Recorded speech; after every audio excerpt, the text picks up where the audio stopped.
Hello, this is Dr. Grande. Today I will analyze the case of Donald Trump wanting to acquire Greenland. First, I'll look at the background of this case, then move to my analysis. After winning his second term as president, Donald Trump mentioned the idea of acquiring Greenland. This is something he has talked about several times before, including during his first term. The idea of a Greenland takeover has raised questions about whether acquiring the country is possible. What would be involved? Does it make sense? How would people feel about it?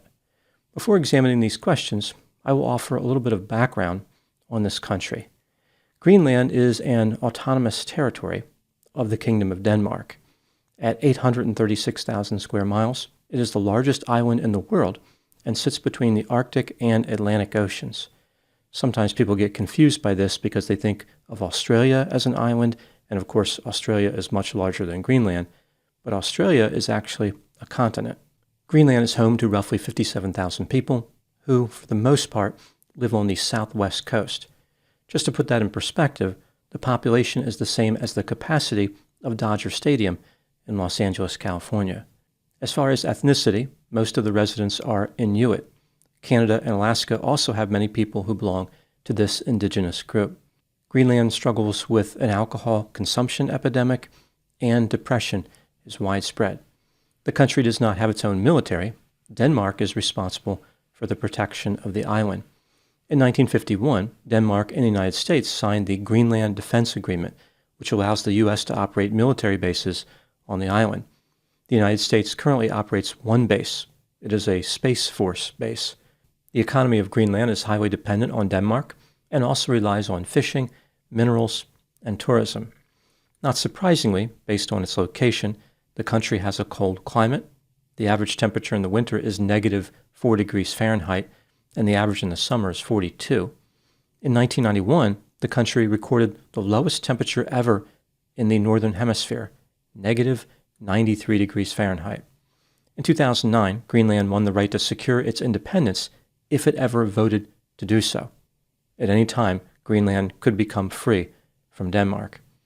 Now moving back to Donald Trump's desire to take over Greenland, some people look at this initiative as out of the blue or unusual, but it is neither. Donald Trump first mentioned this in 2017, and the U.S. government has explored this several times before over the years. When Donald Trump brought up the idea again in late 2024, he appeared to be serious, saying that ownership and control of Greenland is an absolute necessity. He also mentioned adding Canada as the 51st state and taking over the Panama Canal. In January 2025, as the incoming Trump administration continued discussing the idea, officials in both Greenland and Denmark stated that Greenland was not for sale. Emphasizing the importance of Greenland to U.S. national security, Donald Trump kept pushing the issue. He refused to rule out the use of military force to take over Greenland, questioned if Denmark actually had control of Greenland, and said he would put very high tariffs in place against Denmark if they interfered with a U.S. takeover. A few U.S. politicians have expressed support for Greenland joining the United States as a territory, although they disagree with Donald Trump entertaining military force as an option. Other politicians are opposed to the idea. They look at Donald Trump's suggestion as ridiculous or impractical. A few foreign leaders have expressed concerns, viewing the proposal as aggressive, like the U.S. is trying to expand its influence in an unfair way. They feel as though Donald Trump is threatening the sovereignty of Greenland. Not everybody is worried. Some politicians see the proposal as nothing more than an attempt at humor. They believe there is no way Donald Trump could be serious about taking over Greenland. At the time I'm making this video, the Greenland acquisition debate rages on. It seems clear that discussions are going to continue. Now moving to my analysis. Here are my thoughts on a few areas that stood out to me in this case. Item number 1. What would the United States get if it took over Greenland? Is this a discussion that should even exist? Are there any advantages for the U.S.? Due to Greenland's strategic location within the Arctic Circle, there are national defense reasons for the U.S. to maintain a significant presence there. As climate change melts ice in the Arctic, there will be more opportunities for ships to maneuver in the area. This has military implications, but also implications for commercial shipping. In addition, Greenland has a lot of mineral resources which could be beneficial for the United States, including nickel, copper, and cobalt. Item number 2. Is Donald Trump serious about taking over Greenland? I think he might be. For instance, he refused to rule out the use of military force. That seems pretty serious. He has also mentioned it a few times. Donald keeps coming back to Greenland. There is another theory out there that Donald isn't really serious. Rather, he is attempting to motivate Greenland to declare independence. In a sense, he is reminding them of their value to the U.S. If they separate from Denmark, which they could do at any time, they could negotiate directly with Donald Trump. This brings me to item number 3. Is it possible for Denmark to stop a deal if the U.S. government wants to purchase Greenland? Not really. Denmark can't stop Greenland from joining the United States because Greenland has the right to declare independence. If that happened, Greenland could decide to do whatever they wanted. The Prime Minister of Greenland appears to be resistant to the idea of joining the U.S. He said, quote, "Greenland is for the Greenlandic people. We don't want to be Danish. We don't want to be American. We want to be Greenlandic," unquote. At the same time, the Prime Minister has made it clear he is open to negotiation, and he does not want the Danish ambassador present. The Danes thought that Greenland was cold before. Well, it's getting very frosty now. Item number 4. Would the people of Greenland consider accepting an offer from the United States government? Like if they voted for their independence, would they further vote to join the U.S.? Most Greenlanders do not want to be part of the United States. However, there are some buying signs, as they say in the sales business. The citizens are increasingly resentful toward Denmark. That country has been treating them unfairly for many years. Denmark does not have a good reputation when it comes to Greenland. It's possible that by Denmark trying to speak for Greenland and saying they are definitely not for sale, they will actually push the citizens of Greenland closer to a deal with the U.S. Greenland gets to decide if Greenland is for sale or not Denmark. Even though Greenland has a long history with Denmark, they do not have a lot in common with Western European culture, and they are not as connected to the Danish culture as their time together would suggest. For instance, the Greenlandic language is vastly different than Danish. As I mentioned, most residents of Greenland are Inuit. They have this in common with many people in Alaska and Canada. Alaska, of course, is part of the United States. Canada is not, but as I mentioned, Donald Trump is trying to change that. I don't think Canada will ever be a state, but the Alaska connection might make the people of Greenland feel at home. They have more in common with Alaskans than they do the Danish. Another key factor in any decision to join the U.S. is what will Greenland lose by doing this? Can the U.S. offer a better deal?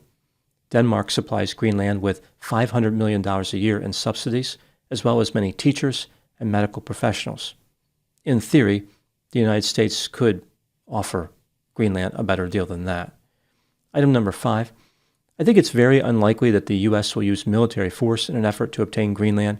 However, if they did, what would that look like? The United States has 200 soldiers in one military base in Greenland.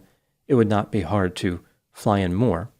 It is Denmark's responsibility to protect Greenland, but there isn't really much they could do against the might of the United States. The U.S. spent $968 billion in defense in 2024. Denmark spent $9 billion. That's less than 1%. In Greenland, there are a few Danish Coast Guard vessels, but the Danes never bought the software needed to fire their weapons at targets. As part of a new defense spending package, the Danish government may purchase a few other assets, including 2 dog sled patrols. I doubt these would hold up too well against an M1 Abrams main battle tank, although I never underestimate dogs. Some people have said that a U.S. invasion of Greenland would be a short war, but even calling it a war seems laughable. It would just be a U.S. soldier stepping off the military base and saying hello. That would be the entire conflict. The invasion has come to a conclusion. Now, of course, it's possible that other countries could come to the aid of Greenland. For instance, Germany and France have warned Donald Trump to stop threatening Greenland. If he continues to be threatening, the countries might warn him again.